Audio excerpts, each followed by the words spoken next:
kalau misal udah posisi lagi ngerantau, meskipun dimanapun itu, di negeri orang, entah di negara manapun, manfaatkanlah kesempatan itu ya. Soalnya kalau misal kamu lagi ngerantau pegang uang banyak, lupa dengan tujuan awal kamu, nanti kamu akan kecewa ujung-ujungnya. Pulang bukannya bawa duit tapi malah gimana ya? Ya bawa kekecewaan itu tadi.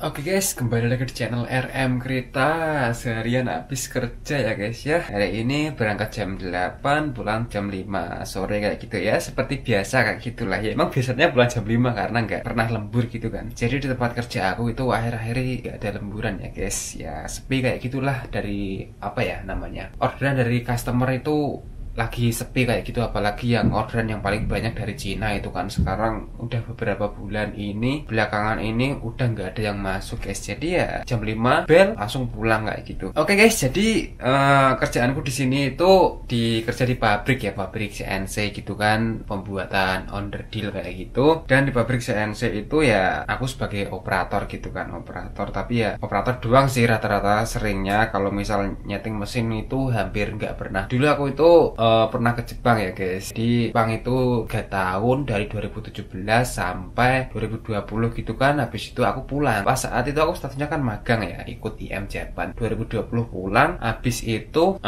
di rumah di kampung di Indonesia 2 tahun. Habis itu ya karena keadaan tahu sendiri lah, orang ngerantau, terus kaget dengan keadaan di rumah kayak gitu kan. Ya intinya belum siap gitulah mentalku buat buka usaha di rumah gitu kan. Sampai akhirnya aku memutuskan untuk balik lagi ke Jepang di tahun 2022 kemarin ini. Dan di tahun ini aku udah jalan tahun kedua ya guysnya. Sebenarnya itu ya bukan keinginanku ya buat balik lagi ke Jepang, tapi ya gara-gara keadaan itu loh yang memaksakan buat balik lagi ke Jepang. Namanya juga perang gitu kan ya, kalau bisa kan sebisa mungkin itu nggak ngerantau lagi gitulah, cukup sekali aja ngerantau, dapat modalnya kita puter di kampung kayak gitu. Tapi faktanya itu nggak sesuai dengan harapan saya gitu ya. Nggak apa-apa ya buat pengalaman aja, namanya juga hidup. Karena emang kegagalan itu kan dari aku pernah dengar pepatah itu kan, kegagalan adalah keberhasilan yang tertunda kayak gitu kan. Jadi mungkin suatu keberhasilanku tapi mungkin tertunda kayak gitu ya. Kegiatanku kalau pulang kerja ya kayak gini ya guys ya. Jadi tadi habis masak gitu kan ya, masak ala kadarnya gitulah, bikin kering tempe ya sebisanya aja kayak gitu. Enak gak enak dimakan ya mau gimana lagi, orang masak ya masak sendiri, masak ya sebisanya kayak gitu kan. Intinya itu ya kalau ngerantau itu ya makan gak boleh telat kayak gitu kan. Terus jaga kesehatan, soalnya kan kita itu jauh dari keluarga kayak gitu kan. Jadi kalau misal ada apa-apa kan ya kita repot sendiri gitu. Kalau misal sakit terus makan gak teratur, terus kena penyakit, makan kita sendiri yang repot gitu kan. Terus gak bisa berangkat kerja kayak gitu. Dulu aku tuh juga pernah di sini tuh sakit ya guys ya, kayak semacam batu ginjal kayak gitu. Jadi itu pas waktu musim dingin guys, musim dingin bulan 12 ya, bulan 12 Hamin 2 sebelum musim dingin itu aku kena penyakit ginjal guys. Jadi aku seharian itu sakit banget ini perut yang bagian belakang ini yang kanan. Sampai aku kan pertama itu nelpon Saco, saya yang punya pabrik itu kan, bos saya. Aku bilang aku badanku sakit banget ini, aku udah nggak bisa, ibaratnya nggak bisa bangun kayak gitu kan. Habis itu Saco saya tuh kesini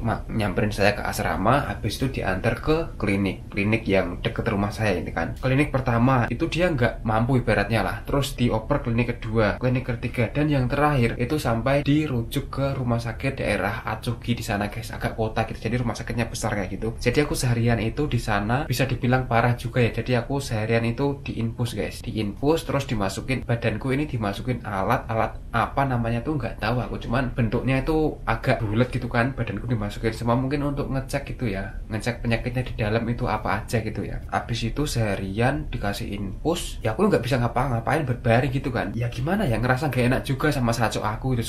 Seharian ditungguin di rumah sakit, yang harusnya dia waktu liburan itu bisa kumpul sama keluarga, malah nganterin aku di rumah sakit kayak gitu kan. Ya aku ya cuma bilang maaf ya aku telah merepotkan, ibaratnya kayak gitu. Ya kalau misal bahasa Indonesia kayak gitu, cuma kan pada waktu itu kan aku ya bahasa Jepangnya nggak begitu bagus banget sih kayak gitu kan. Sampai sekarang juga itu aku nggak terlalu bisa bahasa Jepang guys, soalnya ya aku kesini itu ya pokoknya intinya berangkat kerja udah kayak gitu doang, pokoknya bisa kerja. Jadi di tahun kedua ini ya masalah pekerjaan itu ya mungkin ada enaknya ya. Untuk masalah kerjaan enaknya itu kita udah berbaur sama teman-teman, udah ngerti seluk beluknya perusahaan, udah ngerti pekerjaan. Jadi nggak perlu dikit-dikit tanya ke orang Jepang gitu kan. Beda kalau pas waktu masih baru kayak gitu kan, kita nggak tahu tahu apa-apa, terus ya dikit-dikit diajarin, dikit-dikit tanya gitu kan. Jadi sekarang itu ya gimana ya, untuk masalah kerjaan ya agak mudah lah kalau dibanding yang dulu kayak gitu enaknya. Status aku di sini itu yang berangkat tahun kedua ini TG ya guys ya. Dulu kan saya ngambilnya magang gitu kan, dan sekarang aku yang Jepang yang kedua ini aku ambil TG karena menurut aku ya mungkin aku ngambil TG ini kenapa? Mungkin di satu sisi itu dari segi masalah tunjangannya mungkin ya. Emang kalau misal TG itu kalau misal biaya transport pesawat, tiket pesawat itu kalau di pabrik saya itu bayar sendiri ya. Kalau IM Japan pas waktu magang dulu kan aku dibayarin kan dari waktu berangkat ke pabrik sini ke Jepang sampai pulang pun dibayarin semua. Kalau untuk TG ini saya tanggung sendiri kayak gitu. Cuman ada selisih sendirilah untuk masalah gaji magang sama TG itu. Selisihnya nggak banyak sih, cuman ada gitu loh. Terus untuk masalah bonus kan, bonus akhir tahun, akhir musim dingin di tempat kerja kan ada 2 kali tuh baru saya.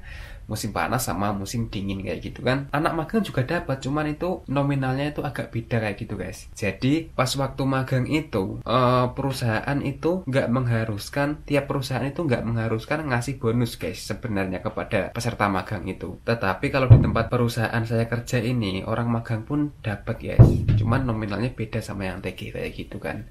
Nah aku mungkin alasannya salah duanya yaitu ya karena misal aku ngambil TG di pabrik saya ini dapat bonusnya kayak gitu. Terus untuk kontraknya itu setahun sekali ya guys ya. Jadi setahun kurang, biasanya 1 tahun kurang 3 bulan itu udah ditanyain lagi mau lanjut apa enggak gitu kan. Tapi kalau misal mau lanjut tuh kita dikasih surat kontrak lagi buat tanda tangan untuk tahun kedua kayak gitu. Nah, seterusnya kalau misal tahun kedua masih ada minat lagi buat tahun ketiga kita dikasih surat kontrak lagi. Itu jatahnya sampai 5 tahun ya guys. Jadi 5 kali kontrak kayak gitu. Cuman aku di sini sampai kapan aku belum tahu, entah mau ngambil sampai 5 tahun atau kapan aku juga masih bingung guys. Masih banyak hal yang harus aku pertimbangkan kayak gitu loh. Soalnya ya aku mungkin udah ngerasa cukup lah kalau misal 5 tahun itu terlalu lama gitu loh. Cuman di satu sisi itu aku khawatirnya kayak gini, namanya orang ngerantau ya kan, hidupnya itu di negeri orang terus gitu kan, jarang pulang di Indonesia. Takutnya itu kalau misal aku pulang itu nanti bingung lagi mau ngapain kayak gitu loh. Yang aku khawatirin itu ya itu sebenarnya. Jadi sebisa mungkin kesempatan yang kedua ini aku di Jepang, kalau habis pulang ya mau nggak mau ya saya usahakan itu ya nggak balik lagi kayak gitu. Soalnya berat guys, emang berat, apalagi saya udah berkeluarga gitu kan, berat gitu loh, ninggal istri, ninggal keluarga kayak gitu kan. Apalagi kemarin saat saya itu nanyain gitu kan, tiba-tiba Rifa Isang kapan pulang gitu kan, apakah ada rencana buat ngambil cuti dalam waktu ini gitu kan. Ya terus aku bilang aja nggak ada deh kayaknya gitu kan. Kemungkinan aku mungkin ambil di sini sampai 3 tahun aja, tapi kalau untuk cuti habis itu balik lagi ke Jepang nggak ada. Soalnya berat banget, yakin berat banget. Aku nggak mungkin gimana ya, berat lah pokoknya lah. Ngambil cuti misal 2 bulan gitu kan, meskipun 2 bulan agak lama ya, tapi berat. Pulangnya seneng, tapi kalau balik ke sininya itu aduh, ninggalin istri, ninggalin keluarga lagi, rasanya itu males banget kayak gitu. Makanya aku nggak pengen hal itu terjadi lagi ya. Sebisa mungkin dalam waktu 3 tahun ini aku ya saya habiskan kontrakku dengan baik gitu kan. Habis itu aku pulang, dan kalau bisa ya nggak ngerantau lagi kayak gitulah. Jadi buat teman-teman kalau misal udah posisi lagi ngerantau, meskipun dimanapun itu di negeri orang, entah di negara manapun, manfaatkanlah kesempatan itu ya. Soalnya kalau misal kamu lagi ngerantau pegang uang banyak, lupa dengan tujuan awal kamu, nanti kamu akan kecewa ujung-ujungnya. Pulang bukannya bawa duit tapi malah gimana ya, bawa kekecewaan itu tadi. Ujung-ujungnya ya mikir gitu kan, kenapa ya aku dulu kok nggak serius pas waktu ngerantau kerja gitu kan, malah main-main gitu. Pokoknya hal-hal tersebut jangan sampai terjadi lah. Kita masih muda gitu kan, kita harus bisa memanfaatkan usia kita, kesempatan ini. Jangan sampai di usia tua kita itu masih ibaratnya belum sukses kayak gitulah bisa dibilang. Oke, gitu aja ya teman-teman. Semoga teman-teman sehat selalu, diberikan kesehatan, tetap semangat, jangan pernah menyerah di segala keadaan apapun. Assalamualaikum warahmatullahi wabarakatuh.